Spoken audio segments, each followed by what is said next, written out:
Billionaire mom sees black waitress feeding her blind daughter and changes her life forever. Beginning. The restaurant was bustling that evening, a golden glow cast across crystal chandeliers and polished marble floors. It was the kind of place where business deals worth millions were sealed over wine, and where power radiated from every table. For most of the diners, this was routine, a second home for the wealthy elite. For Naomi Carter, it was just another shift. She tugged her apron tighter, weaving between tables with practiced grace, balancing plates that cost more than her weekly salary. She'd worked at La Couronne for 2 years, always on her feet, always smiling, always careful. Naomi was 27, a single mother raising her 6-year-old son, Elijah. Every paycheck went into keeping a roof over their heads and saving for his education. She didn't belong in this glittering world of silk gowns and Rolex watches, but she knew how to blend in, polite, invisible, efficient. That night, however, something unexpected caught her attention. At the far corner table sat Victoria Sterling, one of the most powerful women in the city. Billionaire entrepreneur, philanthropist, and media magnate, her name was synonymous with success. She was the kind of woman Naomi only ever saw in magazines, her sharp features framed by diamond earrings, her aura demanding the world's attention. Beside her sat a little girl, no older than 8, with chestnut hair neatly braided and a pale blue dress that seemed more suited to a royal ball than dinner. Naomi quickly noticed the girl's vacant gaze and the way her small hands fumbled along the tablecloth. She was blind. Naomi's heart tightened. She had served hundreds of customers, but rarely had she seen such fragility paired with such wealth.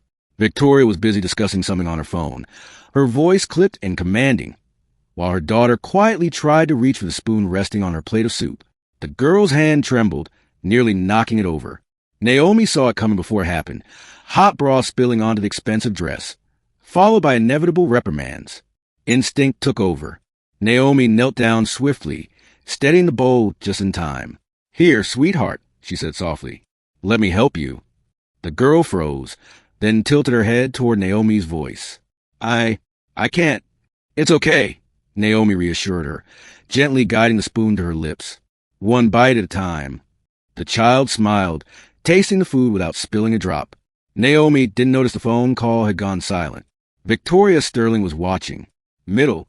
Naomi expected rebuke, maybe even be fired for overstepping boundaries. Instead, Victoria simply stared, an unreadable expression on her face. When the meal was over, Naomi stepped back, but Victoria gestured for her to stay. "You," Victoria said, her voice as sharp as crystal. "What's your name?" "Naomi, ma'am." "You fed my daughter." "Why?" Naomi hesitated, then spoke honestly. "Because she needed someone to help her. I couldn't just stand there." For the first time, Victoria's tone softened. Most people would have.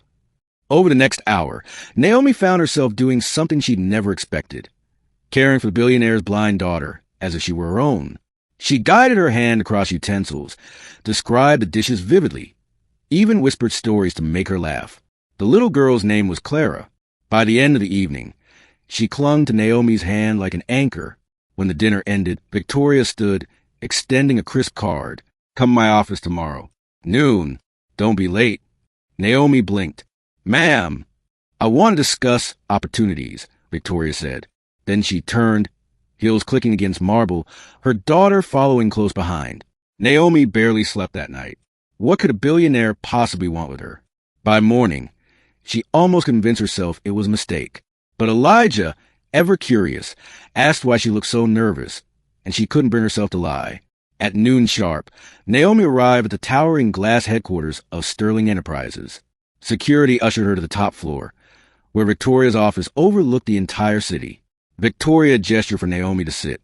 "My daughter hasn't smiled like that in months," Victoria said without preamble. "She's been blind since birth. Every specialist, every tutor, I've hired them all, but none connected with her the way you did." Naomi listened quietly, unsure where this was going. "I need someone patient. Someone who sees her, not her disability. I want you to be Clara's caretaker." Naomi's heart stopped. The offer was life-changing, but also terrifying. "Ma'am, I'm just a waitress. I don't have experience with children like—" "You're a mother, aren't you?" Victoria interrupted, her gaze piercing. "That is more experience than most professionals in the city." Naomi thought of Elijah, This job could secure his future, but it meant leaving behind the life she knew. "I'll do it," Naomi whispered. And so began a journey Naomi never could have imagined. The weeks turned into months. Naomi became Clara's shadow, her teacher, her friend. She guided her through parks, describing the colors of flowers and the shapes of clouds. She taught her how to pour juice without spilling, how to read Braille, how to play piano by ear. Clara blossomed under Naomi's care. The shy, withdrawn girl began laughing freely, her confidence growing with each day. But as Naomi grew closer to Clara, she also began to see cracks in Victoria's perfect facade. The billionaire mother, for all her wealth, carried an invisible weight. She worked tirelessly, often missing dinners, her exhaustion hidden behind tailored suits and flawless makeup. One night, Naomi found her in the study, staring at a photograph of a man in uniform. "My husband," Victoria said quietly, noticing her gaze. "He was a pilot. Died when Clara was 2. Naomi said nothing, but her heart ached. For all her power, Victoria was as human as anyone else. Lonely, grieving, afraid. It was then Naomi realized this family didn't need money. They needed connection. The turning point. Trouble came unexpectedly. One afternoon, during a charity gala, Clara was supposed to play a simple piano piece before the audience. She had practiced for weeks with Naomi, her fingers confident on the keys. But when the time came, Clara froze. The crowded hall, the silence, the unseen eyes pressing down on her. It was too much. Tears welled in her blind eyes. Naomi, standing backstage, felt her own chest tighten. Without hesitation, she walked onto the stage, kneeling beside Clara. "You're not alone," she whispered. "I'm right here, just like at home." She placed Clara's hands on the keys, humming softly to guide her. Slowly, the melody flowed, shaky at first but then strong, filling the hall with haunting beauty. The crowd erupted in applause. Clara smiled through tears. From a front row, Victoria watched, her usually composed face crumbling. For the first time in years, she felt something shift deep inside, a reminder of what truly mattered. Ending. After the gala, Victoria called Naomi into her office once more. "You've changed your life," Victoria said, her voice thick with emotion. "But more than that, you've changed mine." Naomi frowned. "How?" "I built empires, chased success, thinking money could solve everything. But you showed me something I had forgotten. That kindness, patience, love, those are priceless." Victoria paused, then handed Naomi a sealed envelope. Inside was not just a generous salary contract, but a scholarship fund in Elijah's name, enough to cover his education through university. Naomi's hands trembled. I don't know what to say." "Say you'll stay," Victoria said softly. "Not as an employee, as family." Tears filled Naomi's eyes. For so long she had been fighting alone, unseen in the shadows of the wealthy.